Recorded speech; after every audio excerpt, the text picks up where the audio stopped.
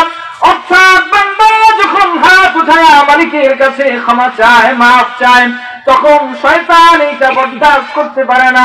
শয়তান পাশ থেকে তাকে ধোঁকা দেয়, ওরে তুই যে তওবার মধ্যে চোখের পানি ফালাইলি, চোখের পানি যে গড়ায়া নাকের ফোঁটা পর্যন্ত আইসা পড়ছে, নাকের পানি আর চোখের পানি একাকার যে হয়ে গেছে বান্দা, তুই তো বড় কামিয়াব হয়ে গেলি।